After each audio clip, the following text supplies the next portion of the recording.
నమస్తే, welcome to HM TV health plus. ఈ రోజుల్లో ఎంతో మంది యువత ఎన్నో రకరకాల సమస్యలతో ఇబ్బందులు పడుతున్నారు. సో అందులోగా మేజర్గా చూస్తున్న సమస్య ఏదైనా ఉంటే గనక ఎక్కువగా జుట్టు రాలిపోతోంది. సో ఈ జుట్టు ఎందుకు రాలిపోతోంది అంటే ఆహారపు అలవాట్ల వలన, లేకపోతే ఇప్పుడు మనం అనుభవిస్తున్న ఈ జీవన శైలి వలన, ఇలా మాట్లాడుకుంటూ పోతే ఎన్నో రకరకాల కారణాలు ఉన్నాయి. సో జుట్టు రాలిపోయినప్పుడు చాలామంది ట్రాన్స్ప్లాంటేషన్ చేయించుకుంటున్నారు. సో ఈ ట్రాన్స్ప్లాంటేషన్ వల్ల ఏమైనా సమస్యలు వస్తాయా? ట్రాన్స్ప్లాంటేషన్ అంటే ఏంటి అసలు క్లియర్ కట్గా మాట్లాడుకుందాం. సో నాతో పాటు ఉన్నారు plastic and cosmetic surgeon doctor Rajasekhar Madala గారు. హలో అండి, how are you? Hi, I'm fine అండి. సో రాజశేఖర్ గారు, అసలు హెయిర్ ట్రాన్స్ప్లాంటేషన్ అంటే ఏంటి? అసలు ఇది ఎప్పటి నుంచి అమల్లోకి వచ్చిందంటే ఏం చెప్తారు? హెయిర్ ట్రాన్స్ప్లాంటేషన్ అనేది వెరీ ఓల్డ్ టెక్నిక్ అండి. ఇనీషియల్గా first hair transplantation was done in 1897. అప్పుడు ఎప్పుడో చేశారు, కాకపోతే అది రెగ్యులర్గా చేయటం లేదు, ఇప్పుడు స్టార్ట్ చేశారు. హెయిర్ ట్రాన్స్ప్లాంటేషన్ అన్నది బేసిక్గా వేరే చోట నుంచి హెయిర్ తీసుకొచ్చి ఎక్కడైతే హెయిర్ లేదో అక్కడ ఇంప్లాంట్ చేయటాన్నే హెయిర్ ట్రాన్స్ప్లాంటేషన్ అంటారండి. బేసిక్గా హెయిర్ ట్రాన్స్ప్లాంటేషన్లో 2 టెక్నిక్స్ ఉన్నాయి, ఎఫ్యూఈ అండ్ ఎఫ్యూటీ అంటాము. ఎఫ్యూఈ అంటేనేమో ఫాలిక్యులర్ యూనిట్ ఎక్స్ట్రాక్షన్, అంటే ఏ హెయిర్ ఫాలికల్కి ఆ హెయిర్ ఫాలికల్ని పంచ్తో ఆ హెయిర్ ఫాలికల్ని తీసి అక్కడి నుంచి ఎక్కడైతే హెయిర్ లేదో అక్కడ పెడతాన్ని ఫాలిక్యులర్ యూనిట్ ఎక్స్ట్రాక్షన్ అంటారండి. ఇది ఇప్పుడు రెగ్యులర్గా ఎక్కువ చేస్తున్నారు, ఎందుకంటే లెస్ పెయిన్ఫుల్, తొందరగా అయిపోతుంది, స్కార్ పడదు అని. ఇంకొక టెక్నిక్ వచ్చేసి ఎఫ్యూటీ అండి. ఎఫ్యూటీ అంటే ఫాలిక్యులర్ యూనిట్ ట్రాన్స్ఫర్. అది ఎక్కడి నుంచి తీస్తాము అంటే ఈ వెనకాల ఇదివరకు ఓల్డెన్ డేస్లో, అంటే ఇప్పుడు కూడా చేస్తున్నారు చాలామంది, వెనకాల నుంచి ఒక చిన్న స్ట్రిప్ని, ఇలా ఒక స్ట్రిప్ ఎక్కడైతే హెయిర్ థిక్గా ఉంటుందో ఆ స్ట్రిప్ తీసి దాన్ని డివైడ్ చేస్తాం, హెయిర్ ఫాలికల్స్ని డివైడ్ చేసి దాన్ని ఇంప్లాంట్ చేసేదాన్ని ఎఫ్యూటీ అంటాం. ఎఫ్యూఈ అంటేనేమో ఇలా స్ట్రిప్ అది తీయకుండా, సూచన వేయకుండా ఎక్కడికక్కడ ఒక పంచ్ చేసేసి తీసేస్తాం. ఇది ఎఫ్యూఈ అండ్ ఎఫ్యూటీ అండి. ఇప్పుడు రెగ్యులర్గా ఎఫ్యూఈ చేస్తున్నాం, ఇప్పుడు లెస్ పెయిన్ఫుల్, వెంటనే డిశ్చార్జ్ అయిపోయి వెళ్ళిపోవచ్చు ఇంటికి, అడ్మిషన్ అక్కర్లేదు, లెస్ స్కార్ ఉంటుంది కానీ స్కాటర్ అయిపోయి ఉంటుంది, అన్ని చోట్ల ఉంటుంది కాబట్టి పక్కన హెయిర్ వచ్చి కవర్ చేస్తుంది కాబట్టి లిటరలీ నో స్కార్ అనే చెప్తాం. సో ఈ జుట్టు మార్పిడి అనేది అసలు ఎంతవరకు సక్సెస్ అవుతుందంటే ఏం చెప్తారు? Success rate hair transplantation success అనేది డిపెండ్స్ అండి. మోస్ట్లీ టెక్నిక్ కరెక్ట్గా చేసి క్వాలిఫైడ్ సర్జన్స్ దగ్గర, ప్లాస్టిక్ సర్జన్స్ దగ్గర చేయించుకుంటే, క్వాలిఫైడ్ డాక్టర్స్ దగ్గర చేయించుకుంటే హెయిర్ ట్రాన్స్ప్లాంటేషన్ అనేది మోస్ట్లీ 90 to 95% సక్సెస్ రేటే ఉంటుందండి. కొంతమంది అన్ట్రైన్డ్ ప్రొఫెషనల్స్ ఎవరి దగ్గర వర్క్ చేసి నేర్చేసుకుని వచ్చి హెయిర్ ట్రాన్స్ప్లాంట్ చేస్తారు. చేసేటప్పుడు ఇన్ఫెక్షన్స్ వస్తున్నాయి, ఆ లెంత్ సరిగ్గా ఫాలికల్ ఎక్కడి దాకా ఉందో ఫాలికల్ని కింద దాకా తీయాలి. ఫాలికల్ని కింద దాకా తీయకుండా కట్ చేసేసి ఏదో మనం ఇంప్లాంట్ చేసేస్తే అవ్వదు. అవన్నీ టెక్నిక్స్ అన్నీ వాళ్ళకి తెలియవు. మేము కొన్ని ఇయర్స్ ఆఫ్ ట్రైనింగ్ తీసుకుని చదువుకుని వచ్చిన వాళ్ళు జస్ట్ ఊరికే నేర్చుకుని చేసేది డిఫరెన్స్ ఉంటుంది. Unqualified professionals, those who are not trained, ఇలా వచ్చి చేస్తే ప్రాబ్లమ్స్ వస్తున్నాయండి. కొన్ని కేసెస్ హెయిర్ ట్రాన్స్ప్లాంటేషన్ చేసుకున్నప్పుడు ఇన్ఫెక్షన్స్ వస్తాం చూసాం మేము. మొత్తం ఎక్కడెక్కడైతే హెయిర్ ట్రాన్స్ప్లాంట్ పెట్టారో అదంతా పస్ వచ్చి చేయడం చూసాం మేము. డెత్ అయిన కేసెస్ కూడా రిపోర్ట్ అయినాయి. ఈ చేసింది ఎవరంటే those are not plastic surgeons, okay, those are not trained doctors, those are not qualified doctors అండి. ఎవరో బయట నుంచి, I can't tell the names, బాగా నా పని నేనే చేయాలండి. నేను వెళ్ళి కార్డియాక్ సర్జరీ చేస్తానంటే అట్ట ఫ్లాప్ అవుతుంది, నేను వెళ్ళి న్యూరో సర్జరీ చేస్తానంటే అవ్వదు. ప్లాస్టిక్ సర్జన్ వర్క్ చేయాలి, కాస్మెటిక్ సర్జన్ వర్కే చేయాలి. నేను వెళ్ళి ఈఎన్టీ కేసెస్ చేస్తాను, నేను వెళ్ళి వేరే కేసెస్ చేస్తానంటే కుదరదండి. నేను వెళ్ళి డెంటల్ కేసెస్ చేయలేను, నా సబ్జెక్ట్ కాదు. వాళ్ళు వచ్చి హెయిర్ ట్రాన్స్ప్లాంట్ చేస్తే సక్సెస్ అవ్వదు, అదే డిఫరెన్స్ అండి. ట్రైన్డ్ ప్రొఫెషనల్స్ చేస్తే సక్సెస్ అవుతుందండి. అయితే రాజశేఖర్ గారు, ఈ ప్రొసీజర్కి అసలు ఎంత టైం పడుతుంది?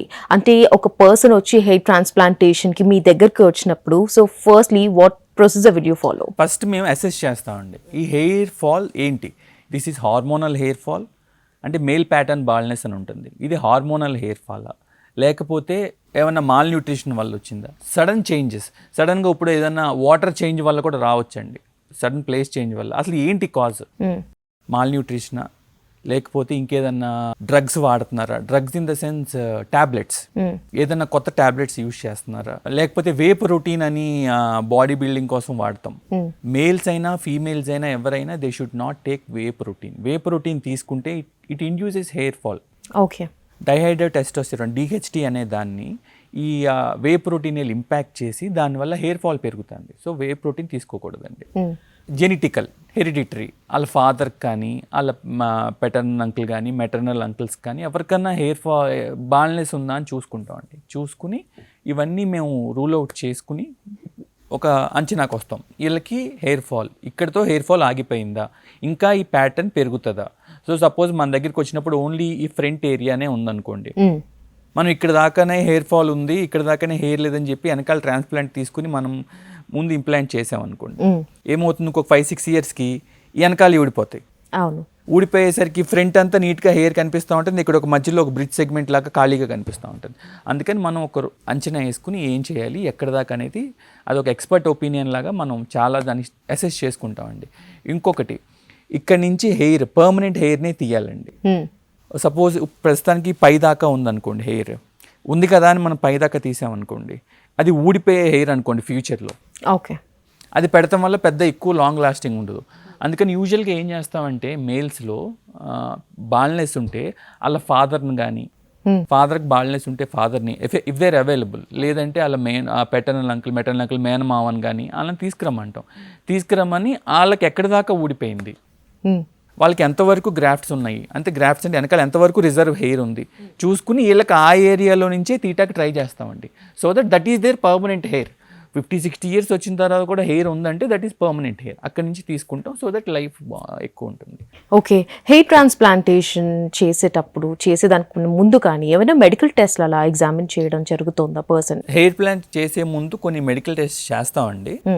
మీకు చెప్పినట్టు ఏం డెఫిషియన్సీస్ ఉన్నాయి, ఏం ప్రాబ్లమ్స్ ఉన్నాయి, ఇవన్నీ చూసుకుంటాము. ఇవన్నీ చూసి ఆ డెఫిషియన్సీస్ కరెక్ట్ చేస్తే ఒక్కొక్కసారి హెయిర్ ట్రాన్స్ప్లాంట్ చేయకుండానే మెడికల్ మేనేజ్మెంట్తోనే మనకి హెయిర్ మళ్ళీ బ్యాక్ వచ్చే ఛాన్స్ ఉంటుందండి. ఓకే, సో దట్ మనం అన్ని మెడికల్ మేనేజ్మెంట్తో కుదిరే కేసెస్, మెడికల్ మేనేజ్మెంట్తో హెయిర్ వచ్చే కేసెస్ అన్ని మెడికల్ మేనేజ్మెంట్తోనే ట్రై చేస్తామండి. If medical management fails then only we will go for hair transplantation. Okay, so ఈ హెయిర్ ట్రాన్స్ప్లాంటేషన్లో ఏమైనా రిస్క్ ఉంటుందా? అంటే ఇంతకుముందు డెత్ కేసెస్ అని అన్నారు, అంటే of course you use that నేర్చుకొని చేసిన వాళ్ళ వల్లనే ఇలా జరిగింది అని చెప్పి. అన్ట్రైన్డ్ ప్రొఫెషనల్స్ అండి, correct term is untrained professionals చేస్తేనే. సో ఇలా ఏమైనా రిస్క్ ఉంటుందంటారా? అండ్ అలాగే హెయిర్ ట్రాన్స్ప్లాంటేషన్కి ఎంత టైం పడుతుంది అండ్ రిస్క్కి సంబంధించి ఏం చెప్తారు? హెయిర్ ట్రాన్స్ప్లాంటేషన్ రిస్క్ అనేది చాలా తక్కువ అండి. ఎందుకంటే మనం చేసేది లోకల్ అనస్థీషియాలో చేస్తాం. లోకల్ అనస్థీషియా అంటే జస్ట్ ఇక్కడ వరకు అనస్థీషియా ఇంజెక్షన్ ఇచ్చేసి చేస్తాం. సో దట్ పేషెంట్ మెలుకునే ఉంటారు, పేషెంట్ లెగిసే ఉంటారు, పేషెంట్ టీవీ చూస్తూ ఉంటారు, ల్యాప్టాప్లో ఏమైనా వర్క్ ఉంటే వర్క్ చేసుకోవచ్చు, వాళ్ళ ఆఫీస్ వర్క్ అటెండ్ అవుతా కూడా మనం హెయిర్ ట్రాన్స్ప్లాంటేషన్ చేసుకోవచ్చు. It is that much simple. మధ్యలో ఇఫ్ దే ఆర్ హంగ్రీ ఏదైనా జ్యూస్ తాగొచ్చు, ఏదైనా లైట్ ఫుడ్ తినొచ్చు. ఇవన్నీ ఇంత comfortable surgery is hair transplant surgery అండి. పేషెంట్ విల్ బి ఒక హెయిర్ తీసేటప్పుడే ఇలా బోర్లా ప్రోన్ పొజిషన్లో పడుకుంటారండి. మిగతా టైం అంతా చైర్లో ఇలా ఎలివేట్ అయ్యి ఇలా కూర్చునే ఉంటారు. So it is very comfortable. Infections రాకుండా చూసుకోవాలి, ఇన్స్ట్రుమెంట్స్ ప్రాపర్గా స్టెరిలైజ్ చేసుకోవాలి, రూమ్ను ప్రాపర్గా ఫ్యూమిగేట్ చేసుకోవాలి, చేసే సర్జన్ కానీ పక్కన అసిస్టెంట్ కానీ మంచి స్టెరిలైజేషన్ టెక్నిక్స్ ఫాలో అవ్వాలి, మంచి యాంటీబయాటిక్స్ తీసుకోవాలి. సర్జరీ ముందు సర్జరీ తర్వాత డాక్టర్ చెప్పిన ఇన్స్ట్రక్షన్స్ ఫాలో అవ్వాలి. సర్జరీ ముందు లైఫ్ స్టైల్ చేంజెస్ చేసుకోవాలి, సర్జరీ తర్వాత అయ్యే ఫాలో అవ్వాలి. స్మోకింగ్ ఉంటే స్మోకింగ్ ఆపేస్తే రిజల్ట్ బాగుంటుంది. Healthy life style changes like మంచి ఫుడ్ తీసుకుంటాం, మంచి ట్యాబ్లెట్స్, మెడికల్ మేనేజ్మెంట్ చెప్తామండి, మల్టీవైటమిన్స్, న్యూట్రియంట్స్, హెయిర్ ఫాల్ అవ్వకుండా ట్యాబ్లెట్స్, సీరమ్స్ ఇవన్నీ ఇస్తాం. ఈ రెగ్యులర్గా వాడితే మనం ట్రాన్స్ప్లాంట్ చేసిన హెయిర్ బాగుంటుంది, పక్కన ఉండే మీ హెయిర్ కూడా ఊడిపోకుండా లైఫ్ టైం పెరుగుతుంది. ఓకే, ఇంతకుముందు మీరు అన్నారు వెనకాల హెయిర్ని తీసి దాన్ని అక్కడక్కడ ట్రాన్స్ప్లాంట్ చేయడం జరుగుతుంది అని. సో కొంతమందికి పూర్తిగా బాల్ హెడ్ ఉంటుంది. సో అలాంటి కేసెస్కి వాట్ యూ డూ? మంచి క్వశ్చన్ అండి. యాక్చువల్గా అట్లా హెయిరే లేదండి, ఎక్కడ వెనకాల చాలా తక్కువ హెయిర్ ఉంది, హెయిర్ అయినా మాకు ట్రాన్స్ప్లాంట్ కావాలి అనుకుంటే మనం వేరే పార్ట్స్లో ఉన్న హెయిర్ కూడా తీయచ్చండి. ఎక్కడంటే బియర్డ్ హెయిర్ కూడా తీసి ట్రాన్స్ప్లాంట్ చేస్తాం. చెస్ట్ మీద మేల్స్కి అయితే చెస్ట్ మీద చాలా హెయిర్ ఉంటుంది, బియర్డ్కి చెస్ట్ హెయిర్ కూడా ట్రాన్స్ప్లాంట్ చేస్తాం. ఇంకొన్ని కేసెస్లో మనకి ప్రైవేట్ పార్ట్స్లో ఉన్న హెయిర్ కూడా వాడతామండి, ప్యూబిక్ హెయిర్ కూడా వాడతాం. ప్రైవేట్ పార్ట్స్లో ఉన్న హెయిర్ కూడా తీసి మనం చేయొచ్చు. అండ్ ఓన్లీ హెయిర్ ట్రాన్స్ప్లాంటేషన్ అన్నది ఓన్లీ తలకే కాదండి, కొంతమంది స్కార్స్ ఉంటాయి. ఎట్లా అంటే ఫేస్ మీద బర్న్స్ అవ్వచ్చు, దెబ్బ తగలచ్చు, ఇక్కడ గెడ్డం మీద ఇక్కడ బియర్డ్ ఏరియాలో స్కార్ ఉండి ఎలోపేషియా ఉంటుంది. ఓ ప్యాచ్ లాగా కనిపిస్తూ ఉంటుంది. కొంతమందికి ఐబ్రో మీద దెబ్బ తగిలి పెద్ద స్కార్ కనిపిస్తూ ఉంటుంది, ఇలాగా వెరీ ఆడ్గా ఉంటుంది చూడటానికి. అలాంటి వాళ్ళల్లో కూడా మనం ఆ ఏరియాలో ఎక్కడైతే లేదో హెయిర్ అక్కడ మనం హెయిర్ ట్రాన్స్ప్లాంటేషన్ చేసుకోవచ్చు, ఐబ్రో దగ్గర చేసుకోవచ్చు. నెక్స్ట్ కొంతమందికి బర్న్స్ అవుతాయండి, ఫేస్ మీద కాలుతుంది, హెయిర్ మీద కాలి ఎలోపేషియా ఉంటుంది. ఎలోపేషియా అంటే హెయిర్ ఉండదు. సో అలాంటి చోట కూడా మనం హెయిర్ ట్రాన్స్ప్లాంట్ చేసుకోవచ్చు అండి. సో ఈ ట్రీట్మెంట్ చేయించుకున్న తర్వాత మళ్ళీ ఫ్యూచర్లో ఏమైనా ఇబ్బందులు ఫేస్ చేయాల్సిన అవసరం ఉంటుందంటారా? ఏమైనా ఇబ్బందులు వస్తాయంటారా నార్మల్? మీరు మెయింటైన్ చేసుకుంటే, ట్యాబ్లెట్స్ జాగ్రత్తగా వాడుకుంటా, సీరమ్స్ వాడుకుంటా, మంచి హెల్దీ లైఫ్ స్టైల్, మంచి ఫుడ్ హ్యాబిట్స్ చేసుకుంటా, పొల్యూషన్ ఎక్కువ అవాయిడ్ చేసి ఉంటే మీకు ఎప్పుడు ఇబ్బంది రాదండి. ఇందాక మీరు ఒక క్వశ్చన్ అడిగారు, ఈ సర్జరీ ఎంతసేపు పడుతుంది, ఎంత ఖర్చు అవుతుంది అని. సర్జరీ యూజువల్గా depends on the graft size అండి. అంటే మనం కొంతమందికి 1000 హెయిర్ ఫాలికల్సే అవసరం పడవచ్చు, కొంతమందికి 2000, 3000, 4500 దాకా చేస్తున్నామండి ఇప్పుడు ఒక సిట్టింగ్లో. 4500 ఫాలికల్స్కి సపోజ్ మనం మార్నింగ్ 9 o'clock స్టార్ట్ చేస్తే సర్జరీ, ఆఫ్టర్నూన్ 3:30, 4 కల్లా వీ కెన్ కంప్లీట్ అండి. మనం చేసేసి పేషెంట్ వచ్చినప్పటి నుంచి వెళ్ళిపోయే టైం మార్నింగ్ 9కి వచ్చేసి ఈవినింగ్ 4కి ఆఫీస్కి వచ్చి వెళ్ళిపోయినట్టు చేయించుకుని వెళ్ళిపోయి. This is a day care procedure అండి. బేసిక్గా అడ్మిషన్ అక్కర్లేదు, హాస్పిటల్లో ఉండక్కర్లేదు, మార్నింగ్ వచ్చి ఈవినింగ్ వెళ్ళిపోవచ్చు. సో వెళ్ళిపోయిన తర్వాత మళ్ళీ ఏమైనా పేషెంట్ మీ దగ్గరికి రావాల్సి ఉంటుందా? చెకప్స్ అట్లాంటివి ఏమైనా ఉంటాయా? బేసిక్గా పేషెంట్ని హెయిర్ వాష్ చేయొద్దని చెప్తామండి, స్వెట్ పట్టనియొద్దని చెప్తాం. మాయిశ్చరైజర్ లాంటి ఒక సెలైన్ స్ప్రే ఇస్తాము, మెడికేటెడ్ స్ప్రే. ఆ స్ప్రే చేసుకుంటా మాయిస్ట్గా ఉంచాలి. మాయిస్ట్గా ఉంచిన తర్వాత మా దగ్గరికి 3rd డే కానీ 4th డే కానీ రమ్మంటాం. వచ్చినప్పుడు మేమే పేషెంట్కి హెయిర్ వాష్ చేస్తాం. Scalp hair wash in the sense ఆ ఏరియా అంతా స్కాల్ప్ అంతా క్లీన్ చేస్తాం. క్లీన్ చేసిన తర్వాత మళ్ళీ 1 week రమ్మంటాం. ఆ తర్వాత మోస్ట్ ఇంపార్టెంట్ థింగ్ ఏంటంటే, మనం హెయిర్ పెట్టగానే పెట్టిన హెయిర్ అంతా పెరిగిపోదండి. మనం పెట్టిన హెయిర్ ఫాలికల్స్ మళ్ళీ ఊడిపోయి పడిపోతాయి. ఓకే, అందులో ఇంప్లాంట్ అయిన స్టెమ్ సెల్ ఉంటుంది. ఆ రూట్ దగ్గర నుంచి మళ్ళీ కొత్త బడ్డ వస్తుంది. హెయిర్ పెట్టిన హెయిర్, ట్రాన్స్ప్లాంటెడ్ హెయిర్ మళ్ళీ ఊడిపోయి మళ్ళీ రావడానికి 6 to 8 months పడుతుందండి మినిమం. అప్పుడు వరకు మనం ఓపికగా ఉండాలి. మనం సర్జరీ చేయించేసుకున్నాం, పెట్టిన ఇక్కడి నుంచి తీసి పెట్టిన హెయిర్ వెంటనే పెరిగిపోద్ది అని అపోహ మాత్రం వద్దు. పెట్టిన హెయిర్ ఫాలికల్ ఊడిపోయి పడిపోతుంది, మళ్ళీ అందులో నుంచి కొత్త హెయిర్ ఫాలికల్ వస్తుంది. It takes 6 to 8 months time. And దీనికి ఖర్చు ఎంత అవ్వచ్చు అని అడిగారు ఇందాక మీరు. బేసిక్గా డిపెండ్స్ అండి, ఒక్కొక్క డాక్టర్ ఒకలా ఛార్జ్ చేస్తారు. బట్ ఛార్జ్ ఎలా ఉంటుంది అంటే, it is based on the follicle అండి. కొంతమంది ఫాలికల్కి 15 rupees ఛార్జ్ చేస్తారు, ఫాలికల్కి 20 ఉంటుంది, 25 ఉంటుంది, 45 ఉంటుంది, 50 ఉంటుంది, 100 చేసే ఉన్న వాళ్ళు కూడా ఉన్నారు ఇండియాలో. సో ఏంటంటే మీకు ఎన్ని ఫాలికల్స్ చేస్తున్నావు, సపోజ్ 2000 ఫాలికల్స్ అనుకోండి, 2000 ఇంటూ యావరేజ్ 25-30 తీసుకుంటున్నారండి బయట. సో 2000 ఇంటూ 25 వేసుకోండి, లేకపోతే 2000 ఇంటూ 30 వేసుకోండి. దాన్ని బట్టి మీకు ఎంత ఛార్జ్ అవుతుందో సర్జరీకి వచ్చేస్తుంది. ఆ తర్వాత జిఎఫ్సి, పిఆర్పి ప్రొసీజర్స్ అని ఉంటాయండి, జస్ట్ మెయింటెనెన్స్ కోసం. అవన్నీ ఒక 1 monthకో 2 monthస్కో ఒకసారి వచ్చినప్పుడు కొంచెం మనం ఆ జిఎఫ్సి కానీ పిఆర్పి కానీ చేస్తూ ఉంటే ఇంకొంచెం న్యూట్రిషియస్గా ఉంటుంది. ఓకే, సో ట్రీట్మెంట్ కంప్లీట్గా పూర్తయిన తర్వాత, ఇంతకుముందు మీరు ఫుడ్ విషయంలో లేకపోతే పొల్యూటెడ్ అట్మాస్ఫియర్లో తిరగకూడదు అని ఇలా చెప్పారు కదా, సో అటువంటి జాగ్రత్తలు కంప్లీట్గా ఏమేమి తీసుకోవాలంటారు? సో బేసిక్గా లో గ్లైసిమిక్ ఇండెక్స్ ఉండే ఫుడ్స్ తీసుకోవాలండి. ఎక్కువ షుగర్ లెవెల్స్ అన్నీ ఉండే, మామూలుగా కూడా ఎక్కువ ప్రోటీన్ ఫుడ్ తీసుకుంటే మంచిది. నెక్స్ట్ వచ్చేసి మోర్ ప్రిఫరబుల్లీ లైట్ ఫుడ్స్ తీసుకోవాలి, జంక్ ఫుడ్స్ అవాయిడ్ చేయాలి, న్యూట్రిషియస్ మీల్ తీసుకోవాలి, టైమ్లీ తినాలి, ఓవర్ ఫాస్టింగ్స్ మంచిది కాదు. నెక్స్ట్ వచ్చేసి చాలా మందిలో ఓన్లీ ఫుడ్ హ్యాబిట్స్ కాదండి, చాలా హెల్త్ ప్రాబ్లమ్స్ వల్ల కూడా హెయిర్ ఫాల్ ఉంటుంది. థైరాయిడ్లో హెయిర్ ఫాల్ ఉంటుంది. ఎనిమిక్ అంటే బాగా బ్లడ్ తక్కువ ఉంటే హెయిర్ ఫాల్ ఉంటుంది. నెక్స్ట్ హార్మోనల్ చేంజెస్ ఉన్న హెయిర్ ఫాల్ ఉంటుంది. పీసీఓడి ఎక్కువ ఫీమేల్స్లో, పీసీఓడి మనం ఫీమేల్స్లో వింటూ ఉంటాం. పీసీఓడి అని మేల్స్లో రాదు, ఫీమేల్స్లోనే వస్తుంది. ఫీమేల్స్లో కూడా కొంతవరకు వింటూ ఉంటాం పీసీఓడి అని, పాలిసిస్టిక్ ఓవేరియన్ డిసీజ్ అంటాం. వాళ్ళల్లో కూడా హార్మోనల్ చేంజెస్ వల్ల హెయిర్ ఫాల్ ఉంటుంది.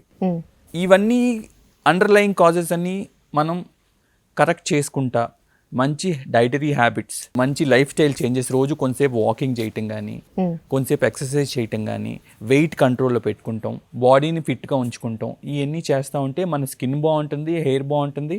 ఈ స్కిన్, హెయిర్ ఒకటే కాదండి, ఇంటర్నల్ ఆర్గాన్స్ కానీ, మన జనరల్ హెల్త్ కానీ అన్నీ బాగుంటాయి. సో వన్స్ ట్రాన్స్ప్లాంటేషన్ అయిన తర్వాత మెడికల్ మేనేజ్మెంట్ గురించి మనం మాట్లాడుకుంటే కనుక, సో టాబ్లెట్స్ ఇస్తాము అని చెప్పేసి ఇంతకుముందు అన్నారు. సో ఆ టాబ్లెట్స్ ఎంతకాలం వరకు వాడాలి? అండ్ ఒక్కొక్కసారి ట్రాన్స్ప్లాంటేషన్ జరిగిన తర్వాత కంప్లీట్గా మళ్ళీ హెయిర్ ఊడడం, ఒకవేళ 1 year తర్వాత ఇలా జరిగిన కేసెస్ ఏమైనా ఉన్నాయా? మీ దగ్గరికి అలాంటి వాళ్ళు ఎవరైనా వచ్చారా? వస్తారండి, డెఫినెట్గా మా దగ్గరికి చాలామంది ఫెయిల్డ్ హెయిర్ ట్రాన్స్ప్లాంట్ అంటామండి. ఎక్కడో వెళ్తారు, హెయిర్ ట్రాన్స్ప్లాంట్ చేయించుకుంటారు, ఆ హెయిర్ రాదు. హెయిర్ రాకుండా అక్కడ జస్ట్ ఎంటీ స్పేసెసే ఉండిపోతాయి. ఒక్కొక్కటి హెయిర్ ఉంటుంది, ఒక్కొక్కసారి ఉండదు.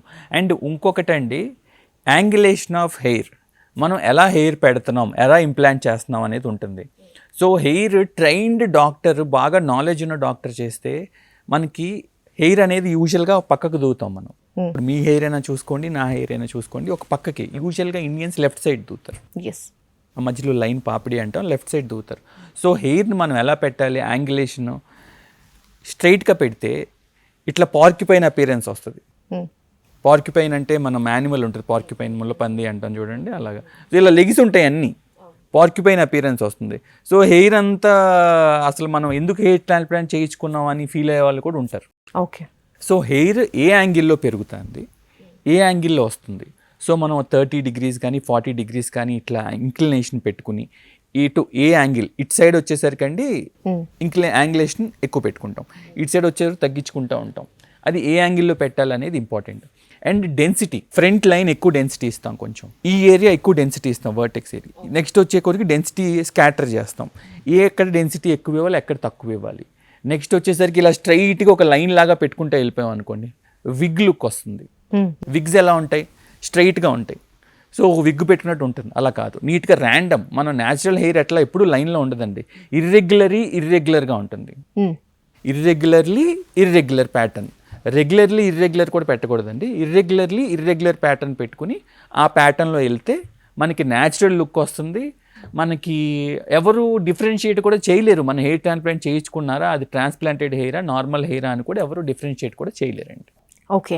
సో విగ్స్ గురించి అని అన్నారు కదా, మార్కెట్స్లో ఇప్పుడు చాలా రకమైన విగ్స్ దొరుకుతున్నాయి, డిమాండ్ కూడా బాగా పెరిగిపోయింది. అండ్ కొంతమందికి బాల్డ్ హెడ్ ఉన్న వాళ్ళు దే ఆర్ ప్రిఫరింగ్ విగ్స్ అనమాట.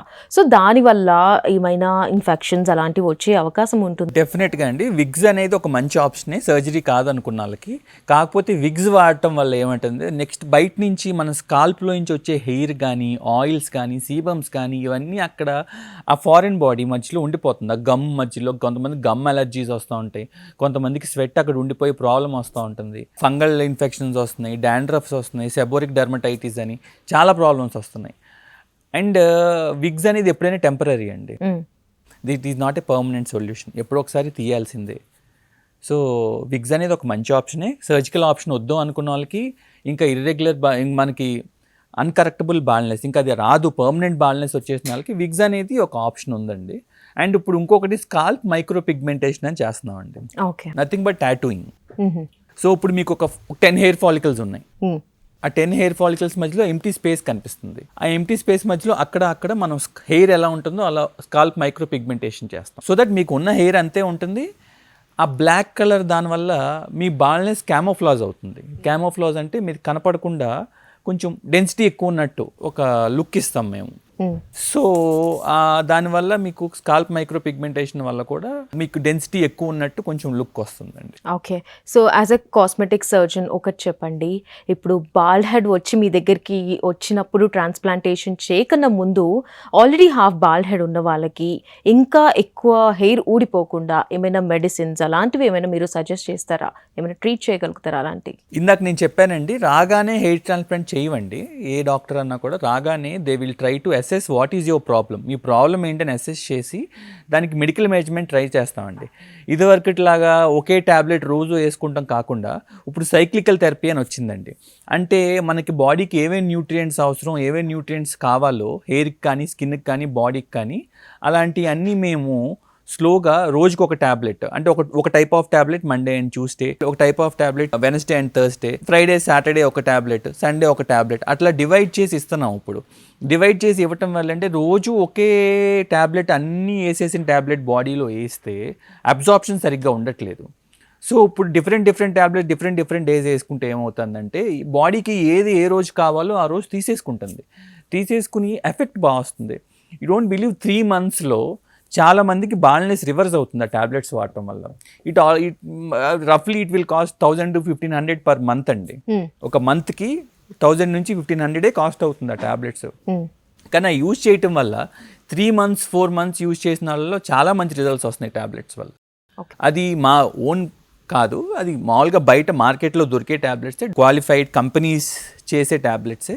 అవి మేము ప్రిస్క్రైబ్ చేస్తున్నాం రెగ్యులర్గా. చాలామంది plastic surgeons, cosmetic surgeons, dermatologist కూడా ఇప్పుడు ఆ సైక్లికల్ థెరపీ అనేది ఫాలో అవుతున్నారండి. It is giving a very good results. అది ట్రై చేసి ఇవన్నీ చేసినా కూడా హెయిర్ రాకపోతే అప్పుడే ట్రాన్స్ప్లాంట్కి వెళ్తామండి. ఓకే. సో హెయిర్ ట్రాన్స్ప్లాంటేషన్ చేసేటప్పుడు స్ట్రిప్ తీస్తామని చెప్పేసి అన్నారు. ఒకవేళ అక్కడ కూడా లేకపోతే కనుక ఫాదర్ అలా తీసుకుంటామని చెప్పేసి ఇంతకుముందు అన్నారు. కాదండి, ఫాదర్ కాదు.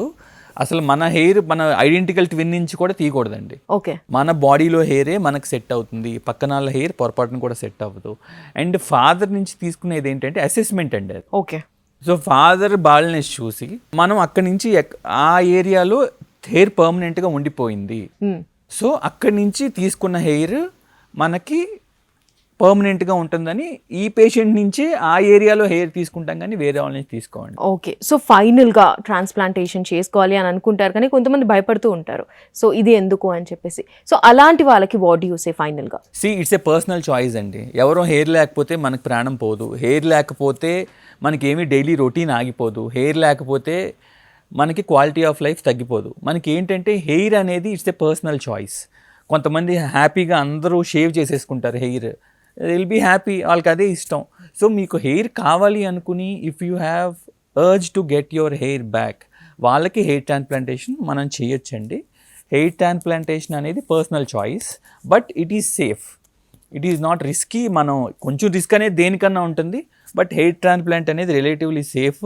మీరు ఒకరోజు ఆఫీస్కి లీవ్ పెట్టుకుంటే చాలు, ఆ రోజు మార్నింగ్ వస్తే ఈవినింగ్ చేసి పంపించేస్తాము. ఒక 3 days పాటు ఎక్కువ సన్లైట్కి స్వెట్టింగ్ ఎక్కువ రాకూడదు, సన్లైట్కి ఎక్కువ ఎక్స్పోజ్ అవ్వకుండా, పొల్యూషన్కి ఎక్కువ ఎక్స్పోజ్ అవ్వకుండా ఒక 3 to 3 daysకి మా దగ్గరికి వస్తే వాష్ చేసి పంపిస్తాం. ఒక 1 week వరకు కేర్ఫుల్గా ఉంటే ఏ ఇబ్బంది ఉండదండి. Thank you so much doctor Rajasekhar గారు. ఇది ఇవాళ ప్రత్యేక కార్యక్రమం. మరో కార్యక్రమంతో మళ్ళీ మీ ముందుంటాను. అంతవరకు సెలవు. నమస్తే.